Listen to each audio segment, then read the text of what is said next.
Meus amados, com o Pai do Senhor, sejam bem-vindos à nossa segunda videoaula das nossas lições da faixa etária de adultos. Estamos dando continuidade ao nosso terceiro trimestre de 2023 e hoje trataremos sobre o assunto da deturpação da doutrina bíblica do pecado. Nós temos aqui um texto áureo baseado em Romanos 3, verso 20, que nos diz: por isso nenhuma carne será justificada diante dele pelas obras da lei, porque pela lei vem o conhecimento do pecado. E a nossa verdade prática diz que o pecado de Adão arruinou com toda a humanidade. Contudo, Jesus Cristo pode regenerar eficazmente o pecador. Nossa leitura bíblica em classe diz, Romanos 3, verso 9 ao 20, está escrito o seguinte: pois que somos nós mais excelentes? De maneira nenhuma. Pois já dantes demonstramos que tanto judeus como gregos todos estão debaixo do pecado. Como está escrito, não há um justo, nenhum sequer. Não há ninguém que entenda, não há ninguém que busque a Deus. Todos se extraviaram, juntamente se fizeram inúteis. Não há quem faça o bem, não há nenhum só. A sua garganta é um sepulcro aberto, com a língua tratam enganosamente. Peçonha de áspide está debaixo de seus lábios, cuja boca está cheia de maldição e amargura. Os seus pés são ligeiros para derramar sangue. Em seus caminhos há destruição e miséria. E não conheceram o caminho da paz. Não há temor de Deus diante de seus olhos. Ora, nós sabemos que tudo o que a lei diz, aos que estão debaixo da lei o diz, para que toda boca esteja fechada, todo mundo seja condenável diante de Deus. Por isso, nenhuma carne será justificada diante dele pelas obras da lei, porque pela lei vem o conhecimento do pecado. Bem, a doutrina bíblica do pecado, por natureza, ela faz oposição às principais ideologias modernas que buscam enaltecer o homem, destacando sua suposta bondade intrínseca. Quando a doutrina bíblica do pecado é deturpada, então tudo o mais no campo moral também o é. Talvez essa seja a raiz de fenômenos éticos tão distantes do cristianismo bíblico que podem ser encontrados em movimentos que se dizem cristãos, tais como igrejas gays, por exemplo, casamentos abertos, prática sexual entre solteiros e por aí vai. Então, a nossa lição de hoje tem por objetivo expor o ensino bíblico da natureza pecaminosa. Segundo, pontuar teologias modernas que derivam da deturpação da doutrina bíblica do pecado. E, por terceiro, mostrar as consequências da normalização do pecado.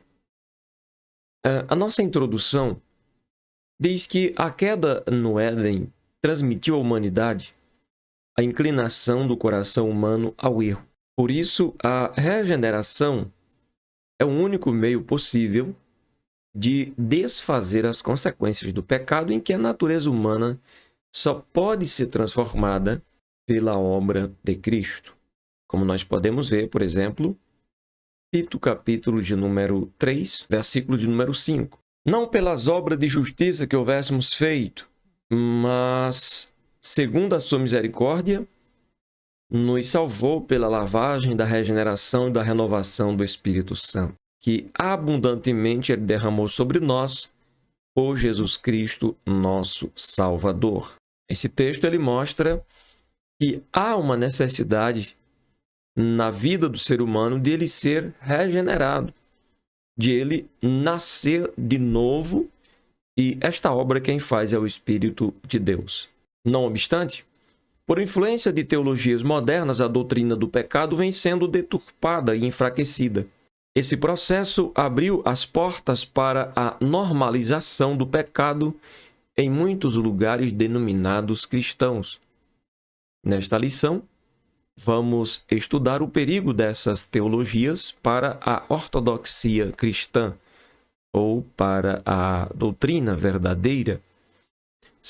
Primeiro tópico, o ensino bíblico da natureza pecaminosa. Vamos à definição de pecado.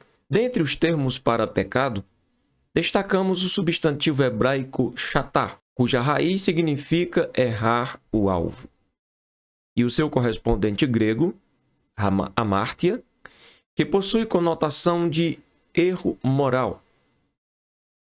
Assim, a Bíblia define pecado como a transgressão da lei de Deus, como aparece em 1 João 3, verso 4, que diz: qualquer que pratica o pecado também pratica iniquidade, porque o pecado é iniquidade. Ou seja, qualquer que pratica o pecado transgride a lei de Deus. A palavra abrange não apenas errar o alvo, mas deliberadamente acertar o alvo errado.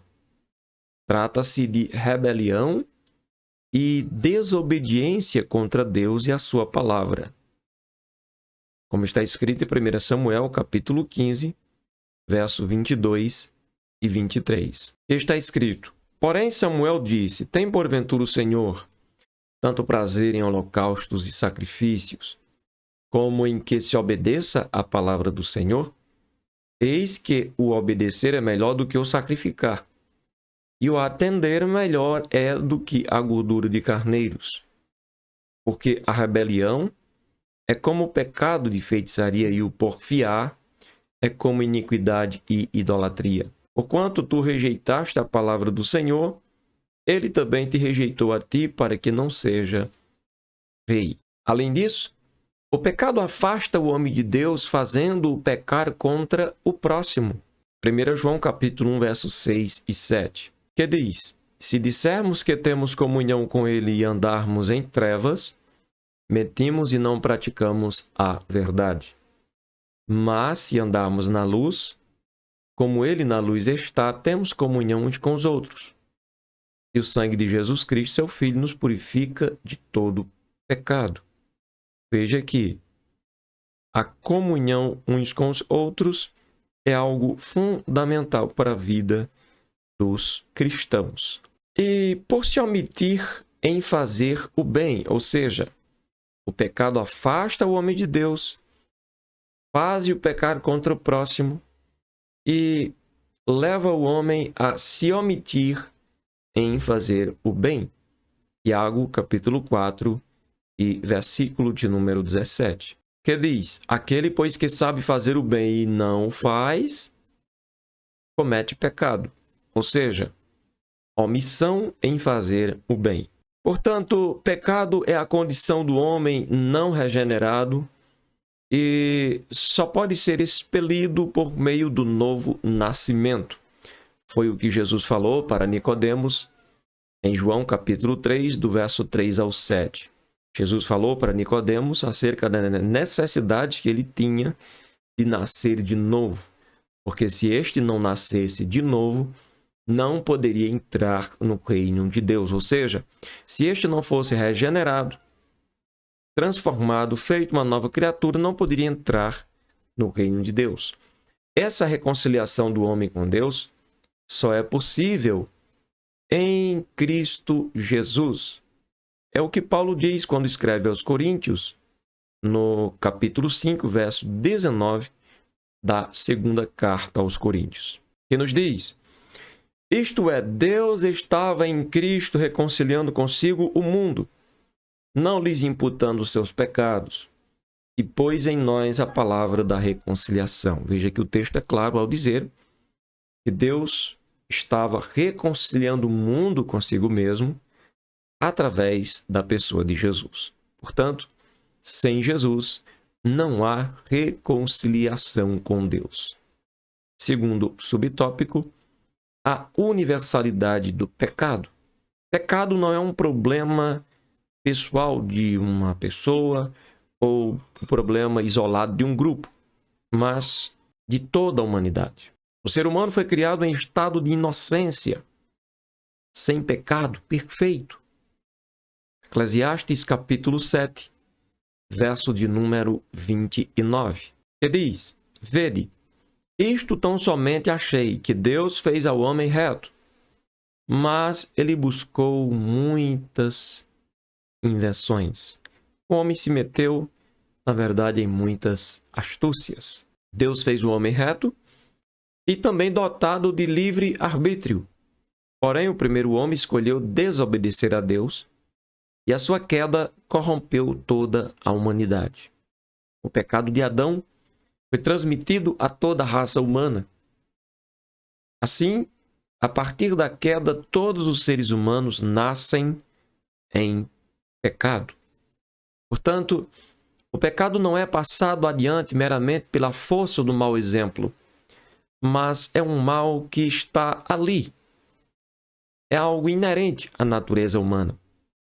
Em consequência disso, todo ser humano está debaixo da escravidão do pecado, consequentemente, da condenação da morte. Quando Paulo escrevendo aos Romanos 3, verso 23, deixa claro que o salário do pecado é a morte. Ou melhor, que todos pecaram e destituídos ficaram da glória de Deus. Romanos 3, 23 está escrito: porque todos pecaram e destituídos estão da glória de Deus.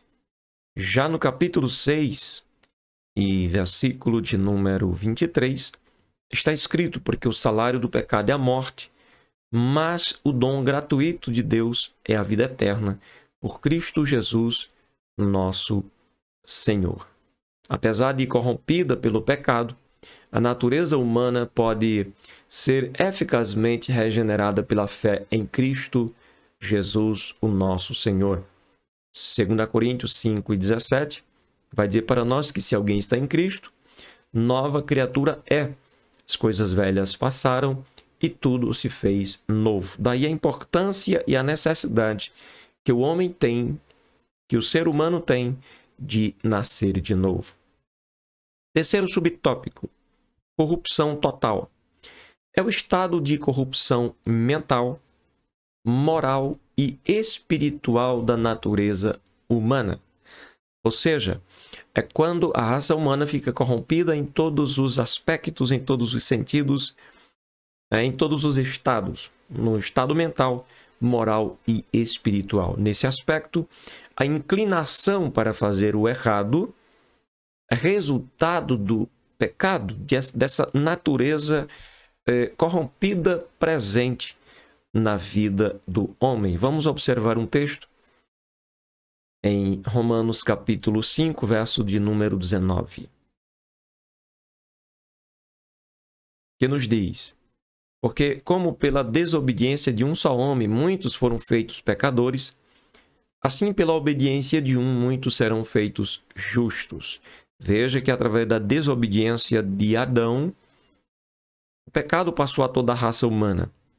Mas através da obediência de Jesus Cristo, que é conhecido pelo novo Adão, por ser o novo Adão, ele é o novo Adão que veio para resgatar a humanidade do horror do pecado. Todos aqueles que nele crê serão feitos justos. Desta forma, o homem é salvo, liberto pela sua fé na pessoa bendita de nosso Senhor e Salvador Jesus Cristo. Por causa da queda, todas as áreas de nosso ser foram corrompidas. Essa corrupção impede o homem de tomar a iniciativa no processo de regeneração, ou seja, se dependesse de nós e tão somente de nós, nunca seríamos restaurados à comunhão com Deus, porque o homem por si mesmo, no seu estado de morte espiritual por causa do pecado, não busca a Deus para ser vivificado. Ele só pode ser liberto do pecado após o convencimento do Espírito, como diz a palavra de Deus em João 16, verso 8, de que quando o Espírito viesse, convenceria o homem do pecado. Sem essa ajuda divina, ninguém pode ser transformado, ninguém pode ser regenerado, como está escrito em Tito 3 e verso de número 5. Daí um motivo, posso identificar aqui um motivo, uma razão para nos alegrarmos em Deus e desejarmos ser-lhes fiéis, já que ele fez algo que nós não podíamos fazer. Aquele que está de pé não tem o mérito de estar de pé porque quis se levantar, mas porque o Senhor o despertou e o chamou para se levantar. Ou seja, o livre-arbítrio precisa ser divinamente restaurado. Somente por meio da graça, o homem recebe capacidade para crer, para se arrepender e também para ser salvo. Dessa forma, a libertação do pecado não provém de nenhum esforço humano, mas é graça divina. É um ato gratuito e divinamente ofertado por Deus. Como está escrito em Romanos 6, 23, porque o salário do pecado é a morte, mas o dom gratuito de Deus é a vida eterna em Cristo Jesus. Quando Paulo escreve aos Efésios, capítulo de número 2, verso 8 e 9, ele diz que somos salvos pela graça. Pela graça sois salvos por meio da fé, e isto não vem de vós, é dom de Deus. Não vem de obras, para que o homem não se glorie, achando de que ele é o agente da salvação, quando na verdade esse atributo é totalmente de Deus. Essa honra é do Senhor. Segundo tópico, as teologias modernas. Primeiro, subtópico, teologia do pecado social. A tese do pecado social remonta aos concílios católicos de Medellín, 1968, Colômbia, e Puebla, 1979, no México. Essa tese defende que o pecado é algo que se constrói por meio de estruturas opressoras, tais como a pobreza, a injustiça e a desigualdade. Então, dentro dessa expressão de que o pecado se constrói, por exemplo, através da estrutura da pobreza. Digamos que alguém mete a mão no alheio por ser pobre. Eu discordo dessa posição, porque, infelizmente, não digo isso com alegria, infelizmente, não é pouca gente, bem abastado financeiramente e está metendo a mão no alheio. Muita gente que tem condições de viver e sobreviver tranquilamente, com boa reserva e boa sobra, prefere dar um jeitinho de empurrar a mão no bolso do próximo ou de se apoderar daquilo que é do próximo indevidamente, pensando em enriquecer cada vez mais. Então o problema está aqui, no caráter. Como que esta pessoa vive em sociedade? Qual o seu propósito? Agradar a Deus ou agradar a si mesmo? Dessa maneira, a redenção do pecado não se restringe ao aspecto espiritual. Dentro desse ponto de vista, que diz que o pecado é construído por causa das estruturas opressoras da pobreza, da injustiça e da desigualdade, é dito então que o pecado não se restringe ao aspecto espiritual, sendo preciso tratar. Quer dizer, procuram resolver a situação resolvendo as questões sociais. O pecado, então, deixa de ser tratado no nível da moral e passa a ser considerado no nível econômico e social. Quer dizer, o pessoal só está pecando porque está havendo opressão, porque está havendo desigualdade, porque está havendo pobreza. Ou seja, passa na cabeça destes teólogos que apregoam isto, que se todo mundo tiver uma boa condição financeira, então não haverá certas transgressões ou pecado. Então, a mudança de ênfase do pecado original, que está impregnado e é natural da natureza humana, para o pecado social, que, segundo eles, vem da estrutura, da má estruturação social, enfraquece a responsabilidade moral do pecador.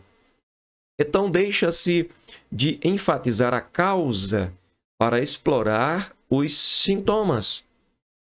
Entende? Qual que é a causa? A causa é justamente o fato de o homem estar caído, ter em si uma natureza caída, entende? A partir daí, resolver as questões da ordem social é visto como solução para o problema do pecado. Naturalmente, essa é uma deturpação do ensino bíblico a respeito do pecado. O homem não deixa de ser praticante do pecado porque mudou de casa, porque mudou de bairro, porque mudou de cidade, porque mudou de país, porque saiu de um país de terceiro mundo e foi residir em um país de primeiro mundo. Isto não muda em nada a questão do pecado. A única mudança que ocorre na vida do homem, e é uma mudança radical, é quando ele nasce de novo. Portanto, todo homem, em toda parte do mundo, em todos os níveis e classes sociais, precisam desesperadamente nascer de novo para serem feitos nova criatura e assim agradarem a Deus. Mas vamos à segunda teologia. Teologia da libertação. A teologia da libertação tem afinidade com as ideias socialistas de Karl Marx. Essa teoria busca libertar o oprimido das estruturas opressoras da sociedade. Ela nasce na década de 1970 com Gustavo Gutierrez, Peru, e Leonardo Boff, no Brasil. Para eles, o estudo teológico não deve estar centrado em doutrinas bíblicas. Olha a gravidade disso. Para eles, o estudo teológico não deve estar centrado em doutrinas bíblicas para libertar o homem do pecado, mas na indignação social para libertar o homem da injustiça social, econômica e cultural. Desse impulso surgem as teologias de cunho emancipatório, de gênero, por exemplo, que é transexualidade, de sexualidade, que é homossexualidade, e de raça. Uma de suas vertentes é a teologia da missão integral, TMI. O grande impacto dessas influências é que a fé cristã é reduzida à militância política socialista e marxista. As pautas sociais e progressistas são disfarçadas pela roupagem de evangelho, postas acima dos valores morais do reino de Deus. Então, transforma-se o evangelho em inconformismo, criticismo e assistencialismo. Vamos observar um texto apenas em 1 Coríntios 15 e verso de número 19, que está escrito: se esperamos em Cristo só nesta vida, somos os mais miseráveis de todos os homens. Ou seja, a solução para a nossa vida, para andarmos coerentemente com Deus e com os homens, não depende das políticas sociais. Depende do encontro do homem com Deus. Depende de que a sua fé esteja colocada efetivamente e completa na pessoa de Jesus, e o Espírito Santo tenha efetuado com toda a liberdade a obra do novo nascimento. Então o homem velho passa a ser uma nova criatura. Bem, terceira teologia moderna. Estamos falando sobre as teologias modernas. Já vimos aqui a teologia do pecado social, vimos sobre a teologia da libertação e agora liberalismo teológico. Após a reforma protestante, que ocorre aí por volta de 1517, floresce o liberalismo teológico, onde a razão é colocada acima da revelação divina. Como resultado disso, a inspiração, a inerrância e a infalibilidade das Escrituras são questionadas. Os milagres e o sobrenatural são considerados mitológicos. As doutrinas da fé são reinterpretadas e ressignificadas. Ou seja, eles mexem aonde nunca se deveria mexer. Em aquilo que é extremamente fundamental para a vida humana. A fé genuína em Deus e nas sãs doutrinas da sua palavra. Mas essa teologia troca-se a mensagem da salvação de arrependimento, a mensagem da confissão de pecados e da mudança de caráter por uma visão progressista que enfatiza a transformação social pelo paradigma do marxismo. Veja que essa teologia, esse liberalismo teológico, tem tudo a ver com a teologia da libertação. Estão interligadas, praticamente são a mesma coisa. Bem, e falando sobre essa questão aqui, né, onde troca-se a mensagem da salvação de arrependimento, confissão de pecados e mudança de caráter por uma visão progressista, onde se enfatiza a transformação social pelo paradigma do marxismo, minha memória traz à tona aquilo que encontramos na Bíblia, por exemplo, em o Novo Testamento, a manifestação de João Batista, que foi o precursor de Jesus, e a sua pregação. João Batista começa a pregar, dizendo para o povo: arrependei-vos, porque é chegado o reino dos céus. Desta forma, João Batista estava preparando o caminho, para a chegada do Messias, do Mestre, preparando o coração do povo, estimulando o povo ao arrependimento.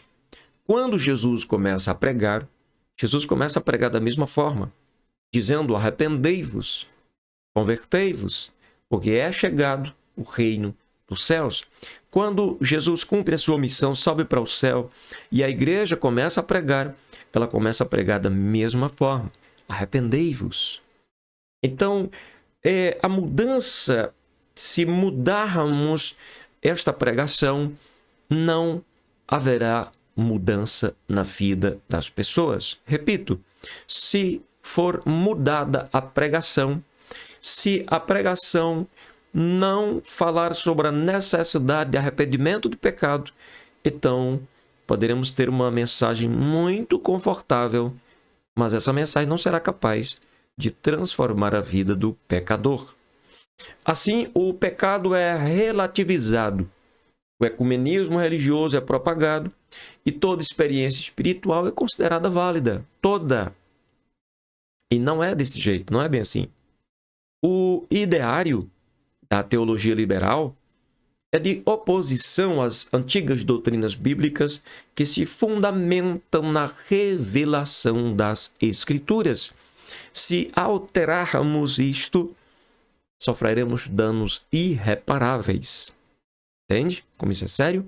Terceiro e último tópico: a normalização do pecado. É tudo isto que Satanás deseja: normalizar o pecado. Existe um adágio popular, um ditado popular que diz: se você não consegue vencer o inimigo, então se alie a ele. É como se o inimigo estivesse levando as pessoas a se conformarem com o pecado, praticando isso. Já que não conseguimos vencer o pecado, então vamos nos aliar a ele. Vamos tratá-lo como algo normal.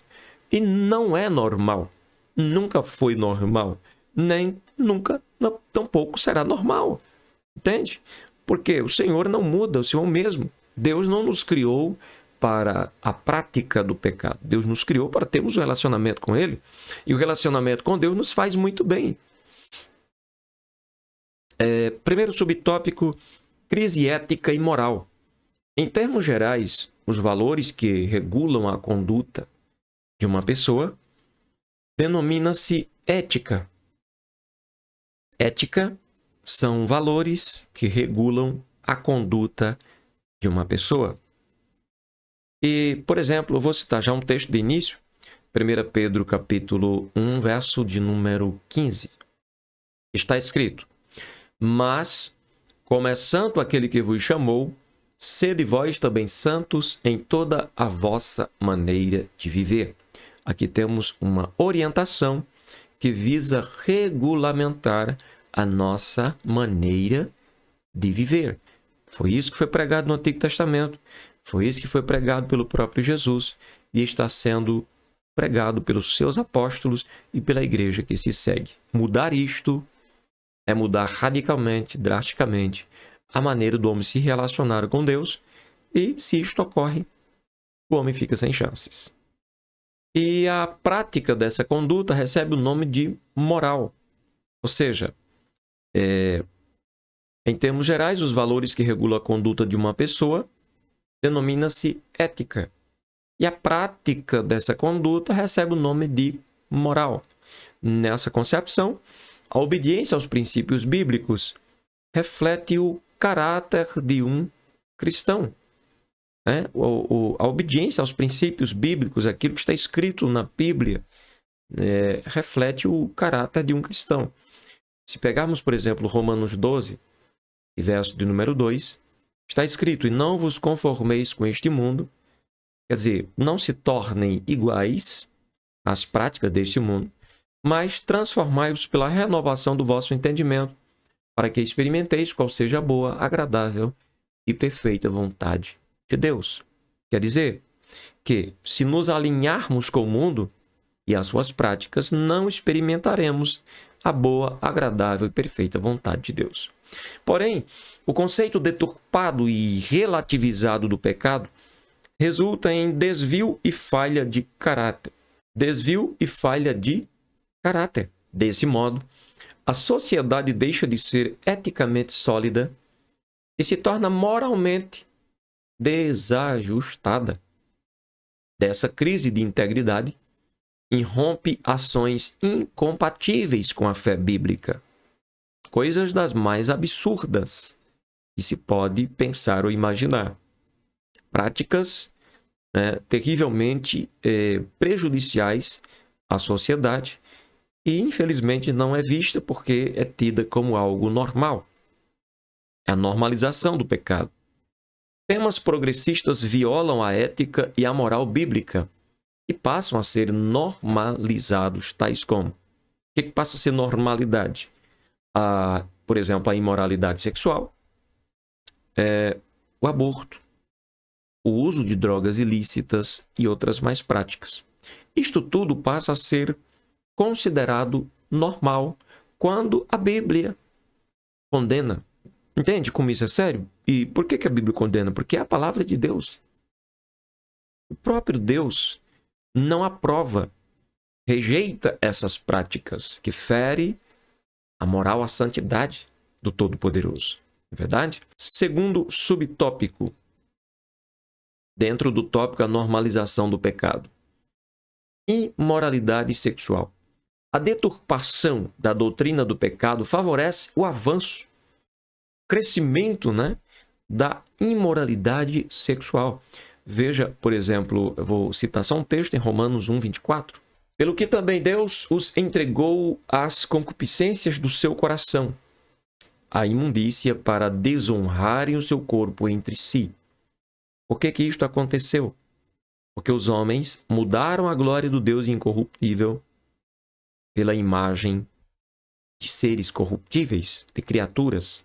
Em vez de dar glória ao Criador, deram glória à criatura. Então Deus entrega-os aos seus próprios desejos, às suas próprias paixões. Em defesa da liberdade de decisão sobre o corpo, banaliza-se o sexo pré-conjugal. Extraconjugal, normaliza-se a homossexualidade. E a doutrina da castidade é vista como opressora. Olha isso. Olha isso. Em defesa da liberdade de decisão sobre o corpo, banaliza-se o sexo pré-conjugal. Extraconjugal, normaliza-se a homossexualidade. E a doutrina da castidade é vista como uma doutrina opressora. Nesse aspecto, o afrouxamento da moral, o ensino da ideologia de gênero e a erotização da infância promovem a luxúria e licenciosidade. O pecado é tolerado. A família começa a ser desconstruída e a doutrina da santidade passa a ser completamente negligenciada. Uma doutrina tão importante que tem dois objetivos: glorificarmos a Deus no corpo e preservar a família, manter a família cada vez mais firme. Porque se os membros de uma família andam em santidade, esta família será cada vez mais forte. cada vez mais estruturada. Terceiro subtópico, a dessacralização da vida. As Escrituras ensinam que a vida humana é sagrada porque tem a origem divina. Por consequente, a vida é inviolável e deve ser valorizada. O corpo humano deve ser cuidado, alimentado e preservado. Não obstante, a vulgarização do pecado fomenta ideologias que desprezam a sacralidade e a dignidade humana. Propala-se a autonomia incondicional sobre o próprio corpo, sem as devidas limitações éticas e morais. O slogan "Meu corpo, minhas regras" reivindica o pseudo-direito de a pessoa usar drogas, por exemplo, prostituir-se, abortar, cometer suicídio e até mesmo a eutanásia. Assim, o corpo que é templo do Espírito Santo passa a ser profanado drasticamente. 1 Coríntios 6,19 deixa isso claro para a gente. A criatura, de modo proposital, afronta a vontade do Criador e isso não é bom. Entende? Não é bom. Claro, mas é explicável pelo fato de que estão querendo a todo custo tirar Deus de cena, tirar Deus da sociedade. Se tira Deus de cena, se tira a fé, se elimina tudo a respeito de Deus, então o que resta é cada um construir as suas próprias regras. Mas isso é drástico porque o ser humano não foi criado para isso. Nós fomos criados para obedecermos ao nosso Criador e a obediência ao Criador nos preserva de sermos destruídos. Se ignorarmos ao Criador, ao nosso Deus Todo-Poderoso, certamente nos autodestruiremos. Conclusão. A relativização do pecado que o restringe, a solução de pautas sociais em prejuízo da moral e, por sua vez, o exclusivismo moral em detrimento de causas sociais igualmente não retratam a fé cristã. Apesar de a igreja não ser apolítica e nem insensível às desigualdades sociais, o mal primário a ser combatido é o pecado inerente à natureza humana. Uma vez regenerado pela fé em Cristo, o crente repudia as injustiças contra o seu próximo. A igreja atuante é aquela que ainda milita na terra contra a carne, contra o mundo e contra o diabo, contra o pecado e contra a morte. Que Deus abençoe a sua vida, em nome de Jesus.